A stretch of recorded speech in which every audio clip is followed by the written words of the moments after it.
नमस्कार, बहुत स्वागत है आप सभी का। आप देख रहे हैं न्यूज इंडिया और आपके साथ मैं हूं मनीषा शर्मा। बिहार में विधानसभा चुनाव बेहद करीब है, लेकिन सियासी पारा पूरी तरीके से हाई है। कांग्रेस में जान फूंकने के लिए राहुल गांधी वोटर अधिकार यात्रा भी निकाल रही हैं। 11 दिन से लगातार यात्रा चल रही है। राहुल गांधी कभी कार से चल रहे हैं, तो कभी बुलेट पर, तो कभी पैदल। यहां तक कि कांग्रेस की शक्ति दिखाने के लिए कभी प्रियंका गांधी तो कभी कांग्रेस शासित राज्यों के मुख्यमंत्रियों को भी इस यात्रा में शामिल किया जा रहा है। लेफ्ट, आरजेडी और विकासशील इंसान पार्टी यानी वीआईपी के नेता भी जहां तहां यात्रा पर मंच पर नजर आ रही हैं। मैसेज यानी संदेश देने की ये कोशिश की जा रही है। महागठबंधन के फेवर में माहौल बनाया जा रहा है। वोट चोरी को हथियार बनाकर एनडीए के खिलाफ माहौल तैयार किया जा रहा है, ताकि बिहार चुनाव में कांग्रेस में जान फूंकी जा सके। लेकिन अब कांग्रेस का यही शक्ति प्रदर्शन और तेजस्वी यादव के सीएम फेस पर राहुल की चुप्पी दरार की वजह भी बनती जा रही है। आरजेडी के लोग ये साफ तौर पर अब सोचने लगे हैं कि कांग्रेस ने तेजस्वी का नाम नहीं लिया, तो फिर कांग्रेस की रैली का हिस्सा क्यों बने, यानी आरजेडी यानी तेजस्वी यादव इस रैली का हिस्सा क्यों बने। सूत्रों के मुताबिक महागठबंधन के इस विवाद और इस झगड़े के कारण 1 सितंबर को पटना में होने वाली महारैली भी स्थगित हो गई है। सवाल कई सारे, लेकिन सवाल सबसे बड़ा ये कि गांधी मैदान की रैली रद्द क्यों की गई। क्या आरजेडी को ये लगने लगा है कि यात्रा और रैली से कांग्रेस को फायदा पहुंच रहा है? सीधे तौर पर राहुल गांधी अपना कद बढ़ाने का प्रयास इस यात्रा के माध्यम से कर रहे हैं क्या? तेजस्वी यादव की पूंछ कम होती जा रही है, तो क्या चुनाव आते आते महागठबंधन में तकरार और बढ़ सकती है या बढ़ ही जाएगी? राहुल गांधी की रैली में विपक्ष के नेताओं की दूरी का क्या मतलब है? ये काफी महत्वपूर्ण सवाल बनते नजर आ रहे हैं। इसी से जुड़ी आपको एक रिपोर्ट भी दिखाते हैं। क्या महागठबंधन में सब कुछ ठीक नहीं चल रहा?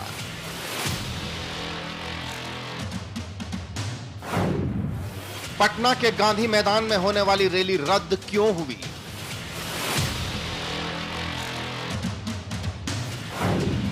क्या तेजस्वी के सीएम फेस पर राहुल की चुप्पी से दरार आ गई है?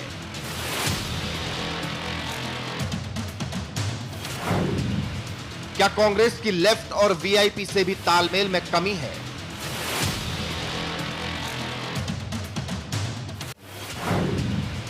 रैली के बदले पैदल मार्च का प्लान क्यों बनाया?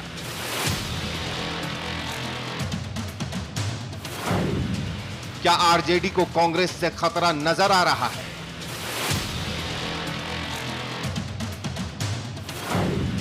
क्या आरजेडी को वोट बैंक होने का डर सता रहा है?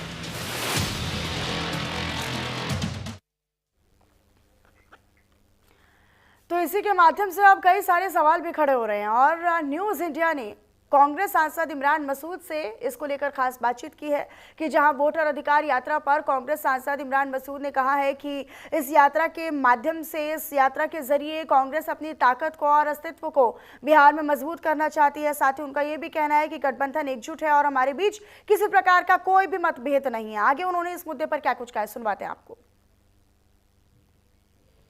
बिहार में राहुल गांधी और तेजस्वी यादव वोट अधिकार यात्रा कर रहे हैं, जिसमें तमाम इंडिया गठबंधन के सहयोगी दल भी शामिल हो रहे हैं और एसआईआर का मुद्दा पुरजोर तरीके से उठाया जा रहा है। लेकिन 1 सितंबर को पटना में होने वाली रैली को अब कैंसिल कर दिया गया है और अब रैली की बजाय पटना में पदयात्रा करके इस यात्रा का समापन किया जाएगा। कांग्रेस पार्टी के सांसद इमरान मसूद हैं। इमरान जी, रैली होनी थी लेकिन रैली कैंसिल होकर पदयात्रा हो गई है। खबर इस तरह की भी है कि आरजेडी को ऐसा लग रहा है कि इस पूरी यात्रा में, इस पूरे मुद्दे के साथ कांग्रेस जो है फायदे में रहे। ये कांग्रेस का कॉन्सेप्ट शो हो रहा है। क्या कोई मनमुटाव भी है अभी तक आरजेडी और कांग्रेस के बीच में? ये आप लोगों के बनाए हुए नैरेटिव्स हैं जो आप लोग बनाना चाहते हो, लेकिन ये बन नहीं रहा है। ये इंडिया गठबंधन है और मजबूत है और मजबूती के साथ चल रहा है। राहुल जी ने जिस तरह का माहौल खड़ा किया है सबको साथ लेकर के, और तेजस्वी जी लगातार साथ चल रहे हैं, तो आप देख रहे हैं माहौल एकदम बन गया, पूरा का पूरा खड़ा हो गया है। कि आप कह रहे हैं कि इंडिया गठबंधन एक साथ है, तेजस्वी यादव अपने आप को मुख्यमंत्री का चेहरा बता रहे हैं, लेकिन कांग्रेस पार्टी और राहुल गांधी ने अभी तक एक बार भी जिक्र नहीं किया कि तेजस्वी यादव मुख्यमंत्री होंगे। ऐसा क्यों? ये तो हो जाएगा, इसमें कौन सी जल्दबाजी क्या है इसके अंदर? वो तो सब चीज़ें तय हो जाती हैं आपस में बैठ करके। तेजस्वी वहाँ के हमारे नेता हैं, बड़े नेता हैं, तो ये सब चीज़ें तो इंडिया गठबंधन के अंदर राहुल जी बैठे हुए हैं, सब लोग सब तय कर लेंगे, कोई बड़ी महागठबंधन में कोई फूट नहीं है, कोई मिसअंडरस्टैंडिंग नहीं है। कोई मिसअंडरस्टैंडिंग नहीं है, सब लोग साथ चल रहे हैं, देख नहीं रही हैं आप, चल रहे हैं। देखिए, अब इस वोटर अधिकार यात्रा के जरिए जहां पर एक वोट चोरी का आरोप लगाते हुए चुनाव आयोग को और बीजेपी की मिलीभगत को रोकने का ही प्रयास था और इसी उद्देश्य के साथ ये वोटर अधिकार यात्रा जो थी वो चल रही थी, लेकिन अब इसके अंतिम या फिर इसके मुहाने पर आते आते अब कई सारी चीजें जो है वो बदल गई और खासतौर पर बिहार के राजनीतिक घटनाक्रम के तौर पर इस पूरी यात्रा को भी बड़े तौर पर देखा जा रहा है। वो इसीलिए क्योंकि अब चूंकि इसका समापन होना था पटना के गांधी मैदान में 31 सितंबर को, लेकिन अब इसको तब्दील कर दिया गया है कि भाई अब हम करेंगे केवल पद यात्रा और पद यात्रा के साथ ही इस वोटर अधिकार यात्रा का भी समापन हो जाएगा। जब सवाल कई सारे सवाल ये भी है कि जब पहले रैली होनी थी तो अब पद यात्रा पर क्यों बात बन रही है या सहमति बन रही है। सवाल ये भी है कि क्या तेजस्वी यादव या उनके करीबियों को या आरजेडी को ये लगने लगा है कि जब राहुल गांधी या कांग्रेस उनके सीएम फेस बनने को लेकर कुछ स्पष्ट तौर पर कहती नजर नहीं आ रही है, तो आखिरकार वो भी उतनी लंबी चौड़ी यात्रा में राहुल गांधी या कांग्रेस के इस मुद्दे को लेकर आगे क्यों बढ़े। कई सारे मुद्दे हैं। हालांकि जब हम इस यात्रा की बात करते हैं तो भले ही राहुल गांधी को व्यक्तिगत तौर पर या अपने राजनीतिक परिदृश्य से इस यात्रा का बहुत ज्यादा फायदा ना हो, लेकिन तेजस्वी यादव के इस यात्रा में शामिल होने के बाद कई सारे नतीजा उनके लिए काफी महत्वपूर्ण होने वाला है कि उनको क्या नतीजा इस यात्रा में शामिल होने के बाद मिलेगा। और शायद यही वजह है कि आप फूक फूक कर कदम भी तेजस्वी यादव रखने वाले हैं या फिर रख रहे हैं। क्या आरजेडी को कांग्रेस से खतरा नजर आने लगा है, ये भी एक बड़ा सवाल है। इसी पर हम चर्चा करेंगे। हमारे साथ कुछ खास मेहमान भी जुड़ रहे हैं, आप सभी का तारुफ उनसे करवा देती हूँ। हमारे साथ बीजेपी प्रवक्ता आलोक वत्स जी जुड़ रहे हैं, राजकुमार रंजन जी आरजेडी पार्टी के साथ प्रवक्ता हमारे साथ जुड़ रहे हैं, प्रभात कुमार कांग्रेस पार्टी के प्रवक्ता है वो भी हमारे साथ जुड़ रहे हैं। मैं तीनों का स्वागत करती हूँ और शुरुआत मैं राजकुमार रंजन जी आप ही के साथ करना चाहती हूँ। ये जो अभी पटना में 1 सितंबर को एक बड़ी और भव्य रैली का कार्यक्रम आप लोगों ने तय किया था, अब अचानक से क्या मजबूरी, क्या वजह आप मान रहे हैं कि अचानक से अब आप पद यात्रा पर इसको समेट देंगे पूरी यात्रा को? आपने तो बड़े जोरों शोरों से बिहार वासियों के लिए यात्रा निकाली थी। ठीक। देखिए भाई, ये आप लोग कहाँ से पता नहीं न्यूज लाते हैं, उस सूत्र के हवाले से कुछ भी बात ऐसी बात कह देते हैं। देखिए, पूरा एनडीए जो वोटर अधिकार यात्रा ऐसी इतना डरी हुई है कि अलग अलग नैरेटिव सेट करना चाहती है। उसको अपनी पार्टी का चिंता नहीं, अपने गठबंधन का चिंता नहीं है, चिंता हम लोगों की है। और इसलिए तमाम तरह की कुछ बातें ऐसे बोली जा रही है, ऐसे ट्रेंड सेट किए जा रहे हैं, ऐसे नैरेटिव गढ़ने वो लोग चाह रहे हैं कि जिससे आंतरिक कलह जो है, अंतर कलह पैदा हो जाए या पैदा नहीं हो तो मीडिया में यह चल पड़े कि इस तरह की कुछ बातें हैं। ऐसी कोई बात नहीं है। हमारा कोऑर्डिनेशन मीडिया तो सर वही दिखाएगा वही कहेगा। सर रंजन जी, मीडिया तो सर वही दिखाएगा वही कहेगा जो उसे नजर आ रहा होगा। अब राहुल गांधी क्यों नहीं साफ तौर पर कह देते कि हाँ भाई ठीक है, अब बाकी 6 दल तो महागठबंधन में राजी हैं कि हाँ ठीक है तेजस्वी यादव को सीएम बना देंगे। राहुल गांधी और कांग्रेस क्यों नहीं बोल पा रही है? फिर बोल दीजिए। देखिए, जो समय आएगा तो उसे घोषणा हो जाएगी। जाहिर सी बात है कि आप जानते हैं कि तेजस्वी जी महागठबंधन कोऑर्डिनेशन कमेटी के अध्यक्ष हैं। तो कोऑर्डिनेशन कमेटी का अध्यक्ष होने का मतलब है कि उनके नेतृत्व में चुनाव लड़ा जा रहा है। कई बार बिहार प्रदेश कांग्रेस कमेटी के जो कोऑर्डिनेशन कमेटी के जो चेयरमैन है वो उन्होंने भी कई बार कहा है कि हमारे तेजस्वी जी लीडर है समान रूप से। अभी आपने दिखाया जो कांग्रेस के लोकसभा सदस्य को, उन्होंने भी कहा। लगातार ये चर्चाएं होती रहती है और ये तो सर्वविदित है। जो बातें, जाहिर सी बात है, जो बातें होनी है, जो बातें मीडिया के रूप में मीडिया को जानकारी देनी है और जो हम महागठबंधन के कोऑर्डिनेशन कमेटी के अंतिम निर्णय जब होगा उसकी घोषणा की जाएगी। लेकिन आम आवाम की जब जनता की आवाज को एक व्यक्ति विशेष बन जाता है, जैसे बने हुए हैं, तमाम तरह के संघर्षों में जनता के साथ रहते हैं, जनता के साथ रहते हैं, बिहार के जनता के संकटों के साथ रहते हैं, तमाम तरह की कोई घटनाएं परिघटनाएं होती है, वहां तेजस्वी जी 24/7 मौजूद रहते हैं। तो वो नेतृत्व कर रहे हैं। वह बिहार की आम जनता चाहती है कि तेजस्वी जी मुख्यमंत्री बने। तो इसमें कोई इफ एंड बट। ठीक है, मैं आलोक जी का रुख कर लेती हूँ। आलोक जी, ठीक है, आलोक जी, आवाज मिल कोई रही है समस्या आपको? नहीं है, और कोऑर्डिनेशन कमेटी के चेयरमैन है, वो अच्छे से हमारे नेता है, सम्मान रूप से बिहार की जनता उनको मान चुकी है। नहीं, वो तो ठीक है, बिहार की जनता तो मान चुकी है, कांग्रेस मान रही है, राहुल गांधी मान रहे हैं या नहीं मान रहे हैं आपके तेजस्वी यादव को बड़ा नेता या बिहार का नेता, वो एक बड़ा सवाल है। ठीक है, मैं आलोक जी का रुख कर लेती हूँ। आलोक जी, ये पद यात्रा अब समापन हो जाएगा, वोटर अधिकार यात्रा में इसमें रेवंत रेड्डी की भी मुद्दा बन गया है कि हाँ भाई वो तो बिहारियों का अपमान कर रहे थे, उनको भी लेकर आ गए हैं। अब इस वोटर यात्रा से आरजेडी ने भी हल्की हल्की दूरी बना ली है। क्या आरजेडी को या तमाम दलों को लगने लगा है कि भाई हम क्यों इसमें उतना आगे जाएं, जब अपने नाम को लेकर राहुल गांधी या कांग्रेस स्पष्ट तौर पर तेजस्वी यादव का नाम लेने से कतरा रही है? तो क्या अब ये तेजस्वी यादव भी सोचने लग गए हैं कि नहीं, अब हमें भी सोच सोच कर आगे बढ़ना होगा? देखिए मनीषा जी, मैं एक चीज आपको बता दूं, ये यात्रा जिस उत्साह से शुरू हुआ था, ये धीरे धीरे ये यात्रा खात्मे की तरफ चलाता नजर आता है कि तेजस्वी यादव ने तो राहुल गांधी को घोषित कर दिया प्रधानमंत्री का दावेदार, हाँ। लेकिन राहुल गांधी नहीं घोषित कर पाए कि ये चीफ मिनिस्टर की बागडोर थामेंगे। उसके बाद जिस आदमी को ये लेके आए, रेवंता रेड्डी को, हाँ। उन्होंने बिहारियों के बारे में क्या ओपिनियन दिया है, ये सर्वविदित है, ये पूरे लोगों की जानकारी में है।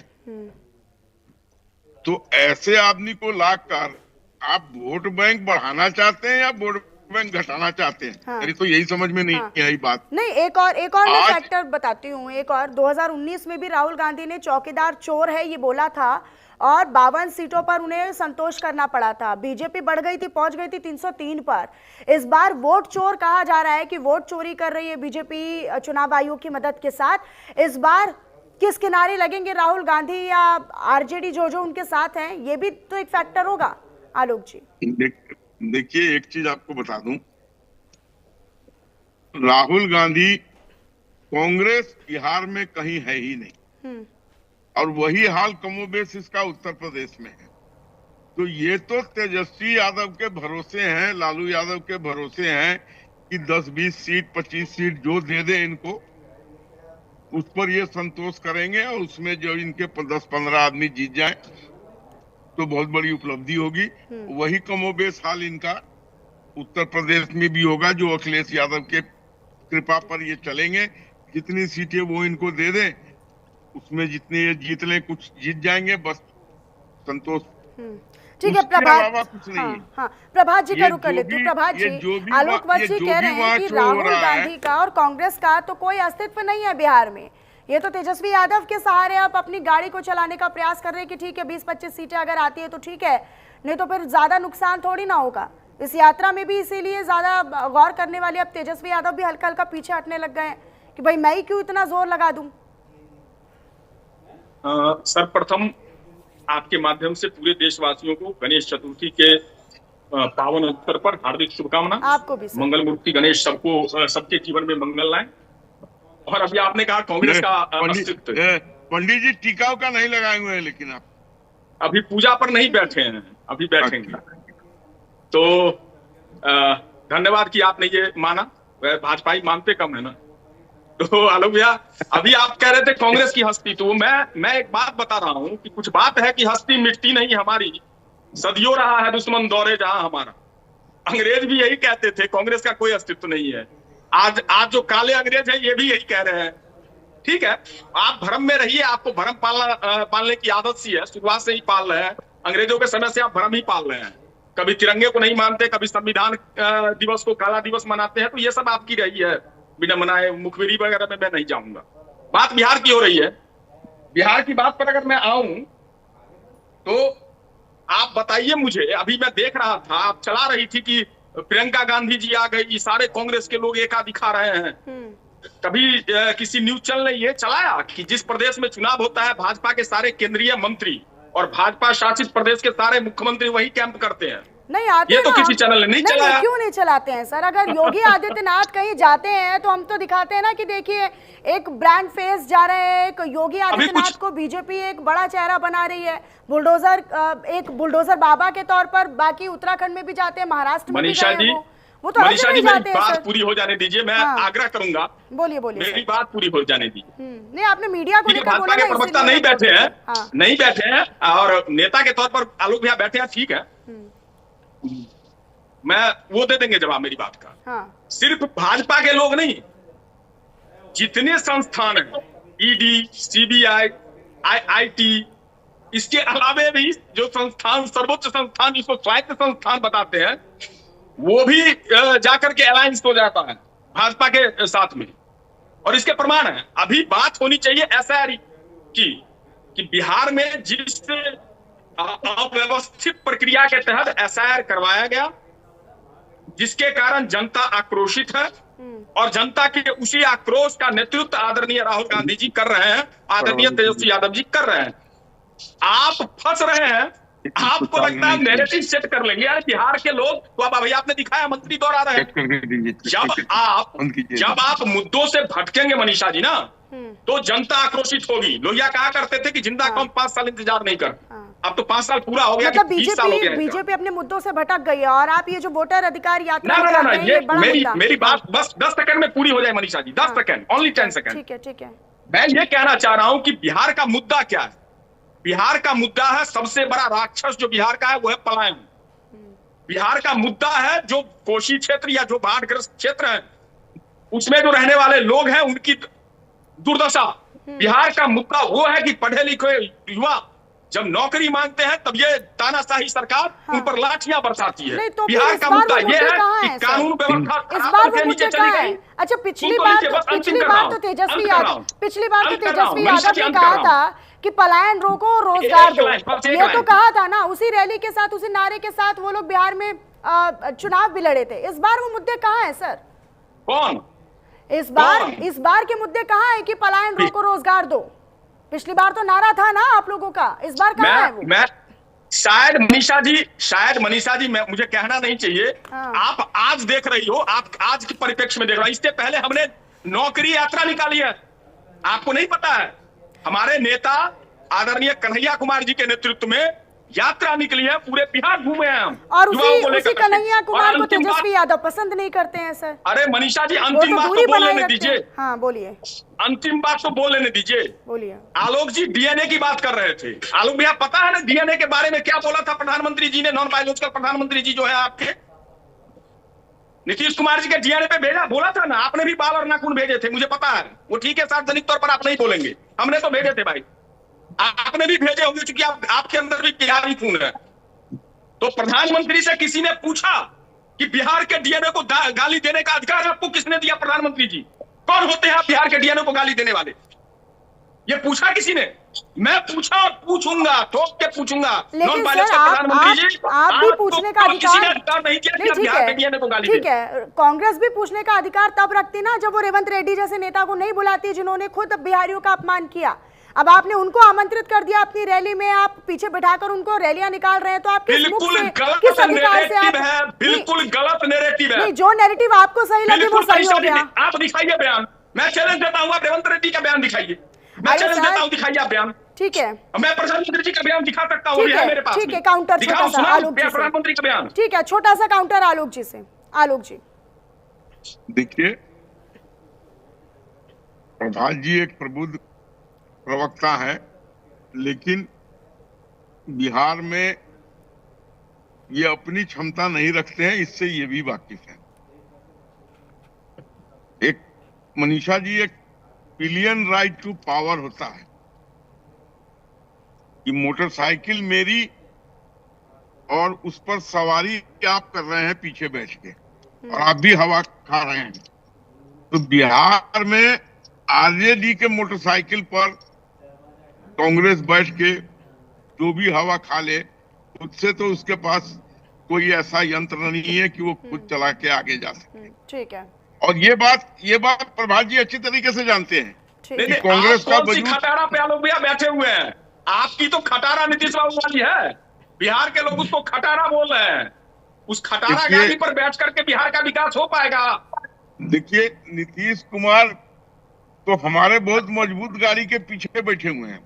अरे नहीं, वहां पर नहीं, वहां पे देखिए वहां नहीं, पे ठीक है। जेडीयू से ठीक ज्यादा है। हमारी संख्या ठीक है है। आलोक जी, मुझे आपको हमने रोकना तो पड़ेगा उनको- माफी के साथ, मेरे पास समय का अभाव है, वरना मैं पूरी बात आपकी सुनती और इसको आगे भी हम कंटिन्यू करते। बड़ी दिलचस्प ये चर्चा रही, बहुत शुक्रिया आप तीनों खास मेहमानों का हमारे साथ इस चर्चा में हिस्सा लेने के लिए और अपने अपने पॉइंट ऑफ व्यू में साझा करने के लिए। लेकिन ये जो वोटर अधिकार यात्रा लगातार चल रही है बिहार में, इसमें कांग्रेस भी है, इसमें तमाम महागठबंधन के सातों दल और खासतौर पर मुकेश सहनी की जब हम जिक्र करते हैं तो वो भी इसमें शामिल है। लेकिन ये इस महागठबंधन को या उसकी सियासत को किस किनारे लगाएगी, ये आने वाला समय बताएगा।